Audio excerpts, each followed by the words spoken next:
L'histoire se déroule dans les années 1970 et commence avec un garçon nommé David Larry qui court dans le petit quartier de Hastings, dans le Minnesota. Cela ressemble au comportement typique d'un enfant, sauf qu'il a une expression de terreur authentique sur le visage. Dans ce monde, il n'y a que deux types de personnes, les chasseurs et les proies. David est l'une des proies. De l'autre côté, apparaît son pire cauchemar, Roscoe, un jeune garçon énorme et malveillant surnommé Fan, Croc, à cause de sa dent pointue.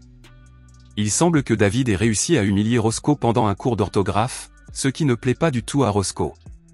En réponse, le tyran lui demande de dire « cheese » avant de le frapper au visage. Couvert de bleu, David est obligé de se présenter pour la séance photo. Plus tard, sa mère utilise cette photo pour remplacer une autre où il a été battu. Au moins, il n'est pas le seul victime, car ses amis subissent le même sort.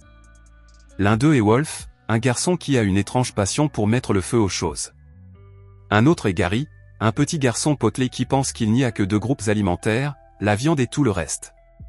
Le dernier membre du groupe est Allen, le seul enfant noir de la ville qui a un talent particulier pour se fourrer la main entière dans la bouche. Après s'être réunis, les quatre enfants sont stupéfaits par Victoria, la plus belle fille de leur classe, qui les fait saliver rien qu'en les saluant. Le lendemain, David joue avec son personnage, un motard audacieux et courageux, l'exact opposé de lui. Lors d'une de ses courses, le jouet est intercepté par Roscoe, qui le décapite et le jette dans la rivière. L'école n'offre pas non plus de refuge sûr, car le tyran l'immobilise au sol pour le frapper, tandis que tous les autres l'ignorent par peur. Plus tard, les élèves observent le rocher lunaire, que Roscoe observe avec un intérêt particulier. Lorsque les élèves quittent l'exposition, un enseignant commence à flirter avec le gardien des pierres, tandis que Roscoe observe de loin. Quelques minutes plus tard, la pierre disparaît, provoquant la panique à l'école. Sur le chemin du retour, le protagoniste passe le long de la rive du fleuve, où Roscoe admire sa nouvelle acquisition, la pierre de lune. Pour des raisons évidentes, David préfère le laisser tranquille et rentrer chez lui, où ses parents l'informent qu'il déménage dans un autre état pour le travail. C'est une grande nouvelle pour lui, alors il commence à faire ses valises avec enthousiasme.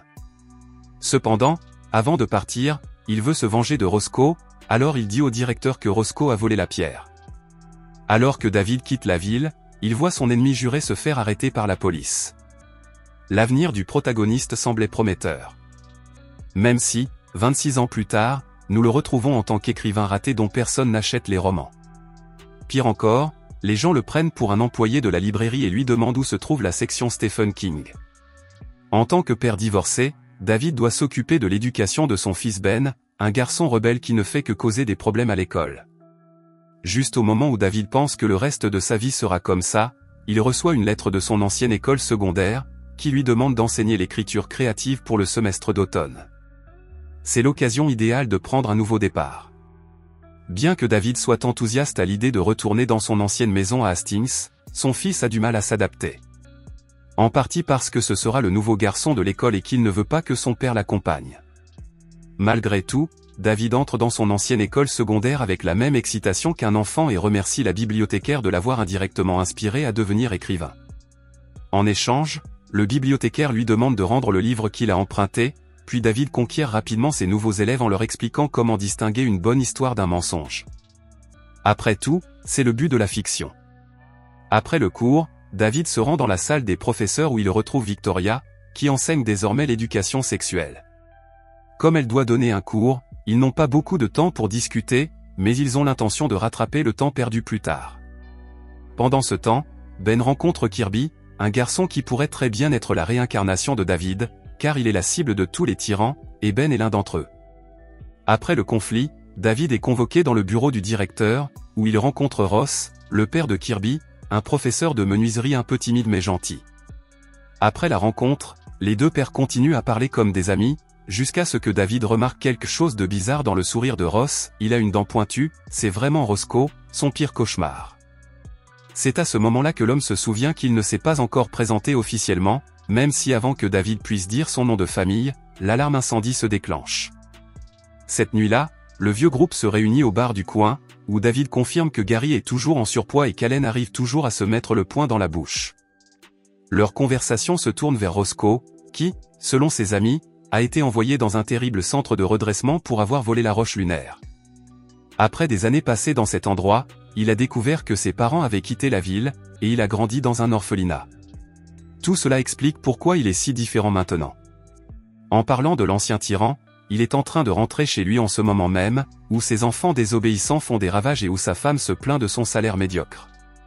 Le seul qui lui donne un répit est le petit Kirby, qui lui montre qu'il fait ses devoirs pour Monsieur David. Dès que Roscoe entend ce nom de famille, son visage prend une expression étrange car son victime préférée est de retour. Le lendemain, Roscoe commence à suivre David dans les couloirs de l'école, jusqu'à ce que David lui fasse remarquer qu'ils sont maintenant des adultes et qu'ils ne devraient pas continuer à jouer à ces jeux d'enfants. En réponse, Roscoe lui tend simplement le stylo qu'il a fait tomber, mais dès que David le prend avec regret, Roscoe sourit pour lui montrer sa dent pointue. À partir de ce moment, David se rend au travail en se sentant paranoïaque, même si son ennemi juré est introuvable. Puis il tombe sur Kirby, qui est suspendu à l'intérieur de son casier grâce à Ben.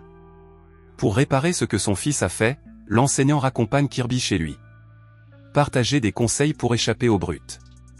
Ils discutent amicalement jusqu'à ce que le père de Kirby, Roscoe, apparaisse et menace David comme il l'avait fait auparavant. David, terrifié, s'enfuit dans les bois tandis que le tyran se moque de sa propre blague. De retour en ville, le protagoniste rencontre Victoria, qu'il invitait au bal de l'école, une invitation qu'il souhaite depuis l'âge de 9 ans.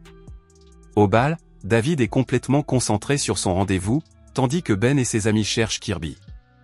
Alors qu'ils vont chercher de la punch, ils trouvent Roscoe juste à côté, alors David fait tomber le verre de Victoria de ses mains parce qu'il pense que la punch est correcte.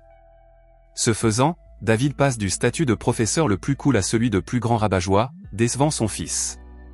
Furieux, David affronte Roscoe, qui soutient que Victoria entravait leur relation personnelle, car le retour de son victime préférée a ramené Joy dans sa vie. Sur le chemin du retour, David rencontre Ben qui se rend à la gare routière pour aller vivre avec sa mère.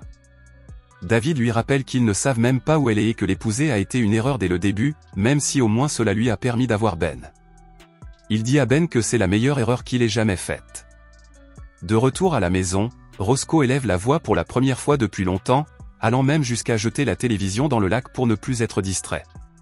Sa femme trouve cette nouvelle attitude si attrayante qu'elle veut faire l'amour, alors il chasse les enfants de la maison pour éviter les interruptions. Le lendemain, Roscoe se présente à l'école avec le même caractère. L'un des brutes lui manque de respect et le professeur d'atelier menace immédiatement de lui fracasser le visage avec un énorme disque abrasif. Il prévient que tous subiront le même sort s'ils ne suivent pas ses règles. Pendant ce temps, Kirby est amené par Ben, qui devrait le frapper, mais cette fois, l'adolescent refuse de lui faire du mal. Kirby lui-même ne comprend pas pourquoi Ben l'a laissé partir, et Ben dit qu'il n'a pas encore surmonté la séparation de ses parents. Pendant ce temps, Roscoe prépare des pièges dans le bureau de David. David glisse sur le sol, tombe de sa chaise et se couvre d'une substance noire lorsqu'il essaie d'utiliser son téléphone. Furieux, il décide de se venger de son ennemi. Roscoe le fait trébucher dans un couloir, mais David lui fait la même chose quelques instants plus tard, le tout devant leurs enfants qui viennent de devenir amis. Finalement, David parvient à voir le directeur pour dénoncer le comportement de Roscoe. Cependant, le directeur se range du côté de Roscoe en raison de son ancienneté dans l'école et menace de trouver un remplaçant à David, affirmant que son comportement paranoïaque effraie les élèves. Déterminé à arranger les choses, David convoque son ennemi sur la vieille balançoire ce soir-là. Là, Roscoe avoue avoir toujours tourmenté David dans l'espoir qu'il réagisse enfin, mais David souligne qu'il s'est défendu une fois, lorsqu'il a dénoncé Roscoe pour avoir volé le rocher lunaire. C'est précisément pour cela que Roscoe a perdu son enfance, alors il frappe son ancien victime Allen avec la balançoire et commence à le poursuivre. David essaie de se cacher dans l'atelier de l'école, tandis que Roscoe décrit la cruauté subie en maison de correction, où il a été traité comme un délinquant mineur. Lorsque Roscoe trouve enfin sa cible, il tire une pile de clous en direction de David, mais l'outil se détache, donnant à David une chance de s'échapper à nouveau. Dans la salle de sport, David grimpe sur une corde pour se cacher, mais Roscoe commence à la brûler. David n'a pas d'autre choix que de grimper sur les poutres et de s'échapper par la fenêtre du plafond. La poursuite se poursuit dans les bois, où Roscoe glisse et son pied reste coincé sous un rocher. David en profite pour continuer à courir, mais sur le pont au-dessus de la cascade, il aperçoit sa silhouette décapitée. Il doit la venger. Armé d'un bâton de bois, David affronte enfin le tyran. En essayant d'éviter les oscillations, Roscoe finit par tomber de la cascade. Rongé par la culpabilité, David décide de se rendre à la station de police, mais Wolf l'intercepte, promettant d'effacer toutes les preuves. Lorsque David rentre chez lui, il trouve son fils qui regarde la télévision avec Kirby, qui lui demande où est son père. Alors que David essaie de s'endormir, Roscoe, qui a survécu à la chute, fait irruption dans la pièce, désireux de continuer à se battre. Au milieu de ce conflit, leurs enfants font remarquer qu'ils ont réussi à résoudre leurs différends, alors le père devrait faire de même. Cela les calme et ils commencent à parler comme des adultes rationnels. Roscoe admet avoir volé le rocher lunaire parce qu'il voulait devenir astronaute, même s'il savait au fond de lui que c'était impossible. David lui répond de ne pas se sous-estimer, car Kirby est la preuve vivante qu'il est un excellent père. David remarque ensuite que la dent de Roscoe est cassée. Roscoe répond que Fan est parti pour toujours. À la fin de l'automne, nous voyons David faire ses valises pour déménager à New York. Victoria le salue d'un baiser, espérant le revoir là-bas. Roscoe vient également saluer David, lui offrant une toute nouvelle peluche. David serre la main de l'homme qui était autrefois son pire cauchemar, mais qui est maintenant un grand ami.